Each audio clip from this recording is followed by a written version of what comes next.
Hello everyone, welcome back to our YouTube channel. So आज इस video में हम कवर करने वाले हैं पब्लिक इंस्टीट्यूशन इन इंडिया का जो सेकंड यूनिट है नीति आयोग उसको। ठीक है, तो इस यूनिट में हम पढ़ेंगे नीति आयोग है क्या। नीति आयोग जो था, नीति आयोग बनने से पहले जो था प्लानिंग कमीशन था और उसको 65 वर्षों से चली आ रही प्लानिंग कमीशन यानी योजना आयोग को भंग कर कर जो था 1 जनवरी 2015 को जो था नीति आयोग की स्थापना की।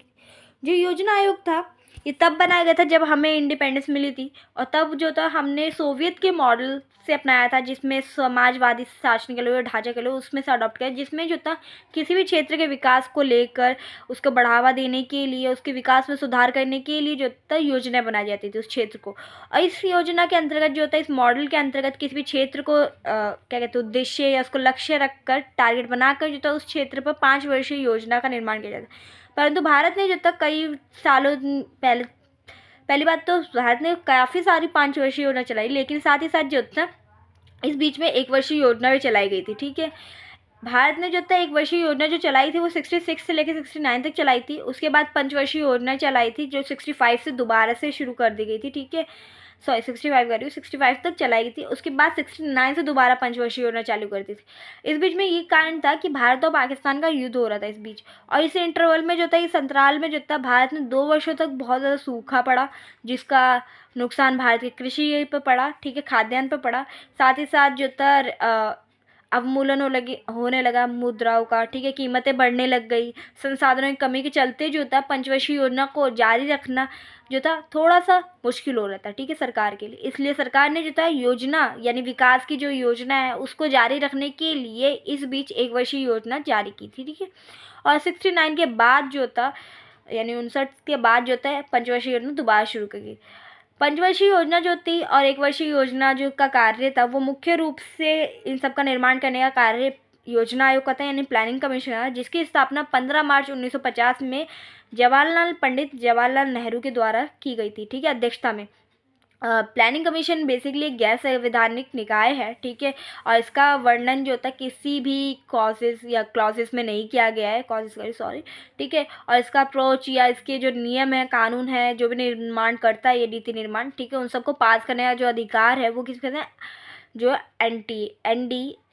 एनडीसी के पास। ठीक है, एनडीसी यानी नेशनल डेवलपमेंट काउंसिल के पास है, जिसकी स्थापना 1952 में हुई थी। ठीक है, और एनडीसी की अध्यक्षता जो था वो कौन करता था, पीएम ही करता था देश का। ठीक है, और ये भी एक गैर संवैधानिक निकाय थी। ठीक है, इसके साथ ही साथ एक बात, बेसिकली 2 बात जो बहुत इंपॉर्टेंट है आपको याद रखने की जरूरत है, वो ये है कि प्लानिंग कमीशन जो है और नीति आयोग में मेजर जो डिफरेंस है वो ये है कि जो प्लानिंग कमीशन है वो नीति निर्माण करती है, योजनाएं बनाती है। ठीक है, और साथ ही साथ योजना संबंधी जो है सरकार को वित्त, केंद्र और राज्य सरकार को जो है वित्तीय आवंटन करती है। ठीक है, जबकि जो है नीति आयोग के पास ये दोनों अधिकार नहीं है। क्यों नहीं है, अब इसको हम आगे पढ़ते हैं क्यों नहीं है। क्योंकि जो था भारत में जब देखो 5 वर्षीय योजना जब आई यानी 51 में जो था शुरू कर दी गई, 51 में शुरू की गई थी और 56 तक चली।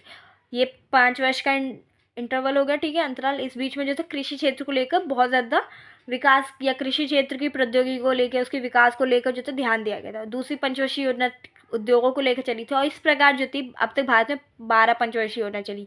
जो 12वीं पंचवर्षीय योजना थी वो चली थी आपके 2012 से लेकर 2017 तक, और उसके बाद क्योंकि पंचवर्षीय योजना आयोग ही नहीं रहा था तो पंचवर्षीय योजना का जो सिस्टम था 5 वर्षों वाला वो ख़त्म हो गया था। ठीक है, स्टिल अब भी नहीं है ऐसा। ठीक है, अब बात की जाए प्लानिंग कमीशन जो था, नीति आयोग, बेसिकली योजना आयोग की जो संरचना की बात की जाए तो इसमें एक पर्सन होता था जो कि अध्यक्ष होता था। वो कौन है, देश का प्रधानमंत्री।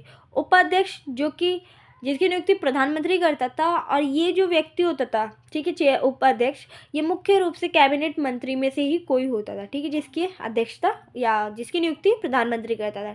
इसके बाद जो था सचिव आता है, जिसकी नियुक्ति राष्ट्रपति प्रधानमंत्री करता था। उसके बाद पूर्णकालिक सदस्य यानी फुल टाइम मेंबर।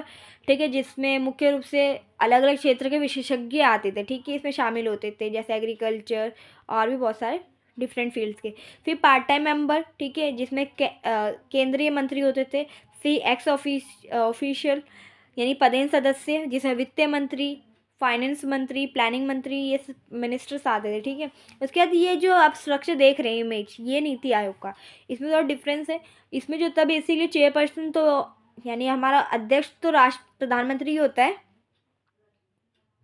ठीक है, यानी हमारी ये तो पीएम ही होता है। इसके बाद जो ये पर्सन होता है, ठीक है, वाइस चेयर, इसमें हमारा कोई भी जो है प्रधानमंत्री इसकी नियुक्ति करता है, लेकिन ये कौन होता है, एक नामित अशास्त्री होता है, ठीक है, नामित यानी अच्छा खासा जिसके पास ज्ञान हो वो होता है, ठीक है। इसके बाद चीफ एग्जीक्यूटिव होता है जिसकी नियुक्ति प्रधानमंत्री द्वारा होती है, लेकिन एक सामान्य प्रक्रिया द्वारा। इसके बाद फुल टाइम मेंबर्स आते हैं, जैसे कि योजना आयोग में चुना जाता है तो फुल टाइम मेंबर्स, इसमें भी एक्सपर्टीज कुछ चुने जाते हैं अलग अलग फील्ड्स के, ठीक है। उसके बाद पार्ट टाइम मेंबर्स आते हैं जो कि अपने ही संविधान केंद्रीय मंत्री वगैरह में से होते हैं, ठीक है। इनमें से मुख्य रूप से योजना आयोग वगैरह सबके योजना आयोग सॉरी, ठीक है। एक्स ऑफिशियल मेंबर्स आते हैं। उसके बाद गवर्निंग काउंसिल होते हैं केंद्र शासित प्रदेश और यूटीज के मुख्यमंत्री और राज्यपाल होते हैं, ठीक है। उसके बाद अपने आते हैं स्पेशल इन्वाइटीज। स्पेशल इन्वाइटीज में कौन होते हैं,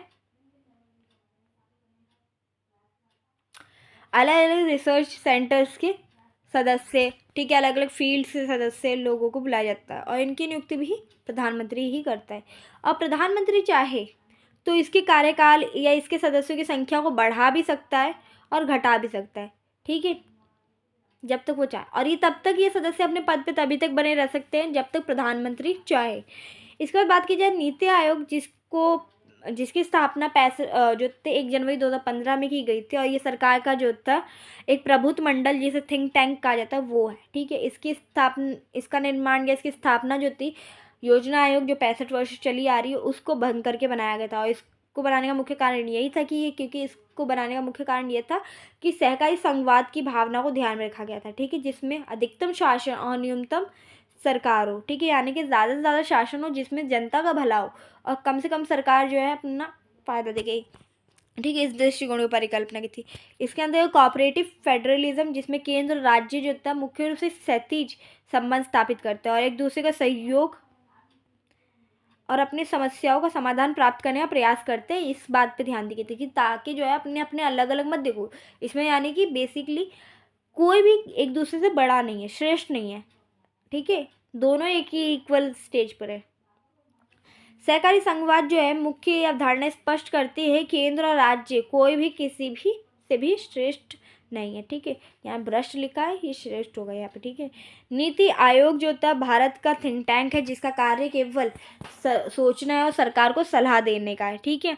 और इसी वजह से जो है ये सरकार की सलाहकारी निकाय के रूप में भी जानी जाती है। और ये मुख्य रूप से किसके क्षेत्र में देती है, सामाजिक आर्थिक मुद्दों पर अपने सोच को, अपनी सलाह को गवर्नमेंट को एडवाइस करती है, ठीक है, ताकि जो है सरकार इन चीज़ों को ध्यान में रखकर जो है जब कभी भी नीति निर्माण करे तो इन बातों को ध्यान में रखे, ठीक है।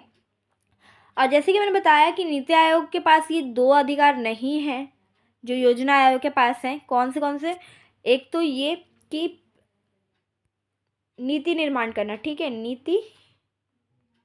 सॉरी मेरी हैंडराइटिंग खराब है, ठीक है, निर्माण करना।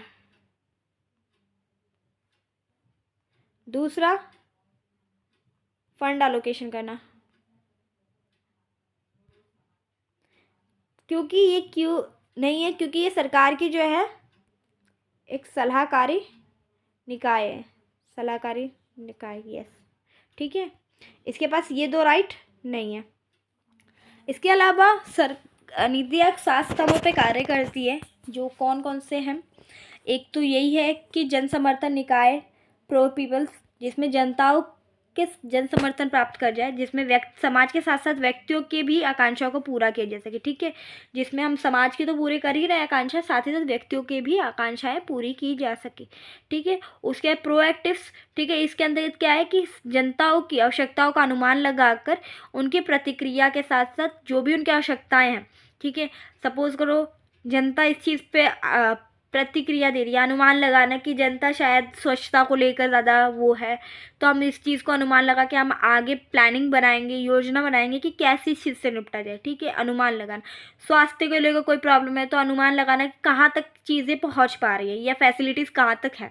तो इस चीज़ को ध्यान में रखकर जब कभी भी हम नीति निर्माण करें तो हम ये चीज़ ध्यान रखें कि जनता को जो है स्वास्थ्य संबंधित जो प्रॉब्लम्स हो रही हैं या फिर एजुकेशन संबंधित कोई भी है तो इससे रिलेटेड चीज़ों को हम कैसे सुधारें, और इस चीज़ को सुधारने के लिए जो है हम स्कूल्स में ये चीज़ें कर सकते हैं, अवेयरनेस फैला सकते हैं, अवेयरनेस कैंपेन्स ऑन कर सकते हैं, जिसके थ्रू लोगों को ये पता चले कि कैसे इन चीज़ों से ओवरकम किया जा सके या इन चीज़ों को कैसे अच्छा किया जा सके। ठीक है, इसके बाद भागीदारी यानी पार्टिसिपेशन।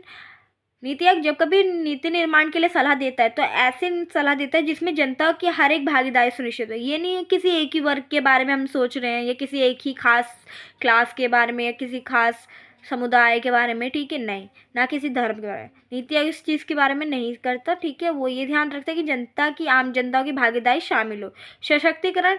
नीति आयोग इस बात को तो मानता ही है कि जनता की भागीदारी हो, वो सशक्त हो। साथ ही साथ महिलाएं खासकर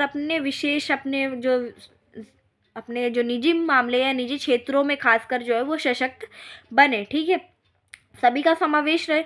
नीति आयोग जात पात पंथ लिंग की परवाह किए बिना जो है योजनाओं का निर्माण ऐसा करवाता है या सलाह देता है जिससे सभी को लाभ शामिल हो। ठीक है, फिर समानता। नीति आयोग का मुख्य उद्देश्य यही है कि सभी जो है के साथ समानता सुनिश्चित की जा सके। ठीक है, खासकर अफसरों की समानता। अब बात की जाए नीति आयोग जब एक्सटेंड हुआ था, इससे पहले आप एक चीज़ और ध्यान दीजिए कि अगर आपसे कभी पूछ ली जाए कि नीति आयोग और योजना आयोग में अंतर क्या है। ठीक है, मैं यहाँ लिख देती हूँ।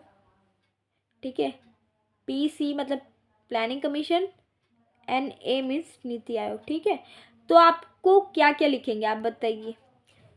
तो आप ये लिख सकते हैं जैसे कि वित्तीय दबदबा। ठीक है, नीति आयोग के पास है क्या? नहीं है। प्लानिंग कमीशन के पास है। ठीक है, योजना निर्माण की पावर। योजना निर्माण कौन कर सकता है? प्लानिंग कमीशन कर सकता है, ये नहीं कर सकता क्योंकि ये एक सलाहकार निकाय है। ठीक है, इसके बाद दूसरा बताइए, सचिव की नियुक्ति कैसे की जा सकती है? सचिव की नियुक्ति जो PC है, यानी PC का मतलब हो गया आपका planning commission, I repeat it. इसमें जो है प्रधानमंत्री द्वारा की जाती है, लेकिन इसमें एक सामान्य प्रक्रिया द्वारा होती है। ठीक है, उसके बाद बताइए और कौन से डिफरेंस है, जल्दी बताइए। इसमें राज्य को जो है प्लानिंग कमीशन में राज्य की भागीदारी को सुनिश्चित नहीं किया जाता, यानी नीति निर्माण में राज्य को नहीं लिया जाता। ठीक है, लेकिन जो नीति आयोग है इसमें राज्य को लिया जाता है। ठीक है, इसमें नहीं लिया जाता, इसमें लिया जाता है। और साथ ही बताइए,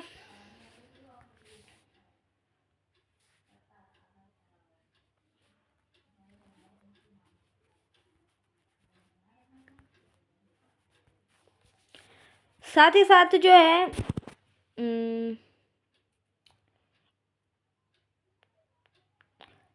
PC में यानी कि प्लानिंग कमीशन में योजनाओं को थोपा जाता है, इसमें थोपा नहीं जाता। ठीक है, ये ऐसे आपको डेफिनेशन से आपको जो है डिफरेंसेस आ सकते, तो आप करिएगा ज़रूर। ठीक है, ये तो हमने थोड़ा सोचा, अभी आप और बैठ के सोचेंगे और भी ज़्यादा तो आपको और डिफरेंसेस मिलेंगे।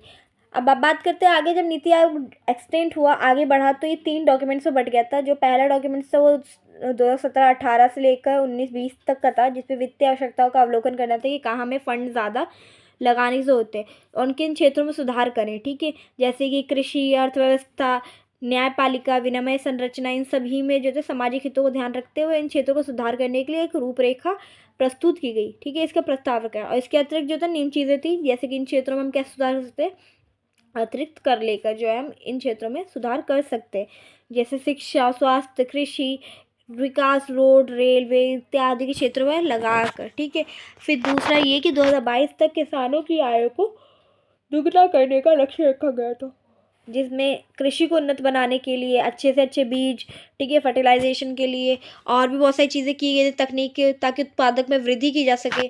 फिर निर्यात और अच्छी नौकरी का सृजन करने के लिए तटीय रोजगार या जो क्षेत्र थे उनका निर्माण किया गया था।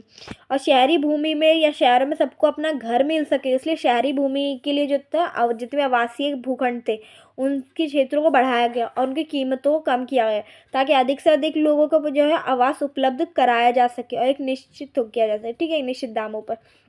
और सभी घरों में जो था BPL और कहाँ चला जाता, ठीक है, BPL और LPG उपलब्ध करवाया जा सके। ठीक है, और भी बहुत सारी चीज़ें इसमें हैं और ये चीज़ें आपके डॉक्यूमेंट्स में आपको लिखने पड़ेंगे। ठीक है, इसके साथ ही यही था आज की वीडियो में। ठीक है, और भी कोई टॉपिक्स आपको मिलेगा तो ऑफकोर्स मैं शेयर कर दूँगी आपके साथ। तब तक अगर अभी तक अपने चैनल को सब्सक्राइब नहीं किया और वीडियो यहाँ तक देखी है तो प्लीज़ लाइक करें, शेयर करें, सब्सक्राइब करें। काफ़ी लोग सब्सक्राइब नहीं करते, देखते हैं। और कमेंट में भी ज़रूर लिख दीजिएगा आपको वीडियो कैसी लगी, ठीक है। अच्छी लगी हो तो लाइक कीजिएगा, सब्सक्राइब कीजिएगा अगर नहीं किया तो, और नहीं भी लगी तो डिसलाइक का ऑप्शन भी है आपके पास। सो मिलते हैं नेक्स्ट वीडियो में, तब किसी और टॉपिक के साथ। तब तक जो पढ़ाया उसे पढ़िएगा, और ना समझ में आया तो वीडियो रिवर्स करके भी आप देख सकते हैं। Tata bye bye.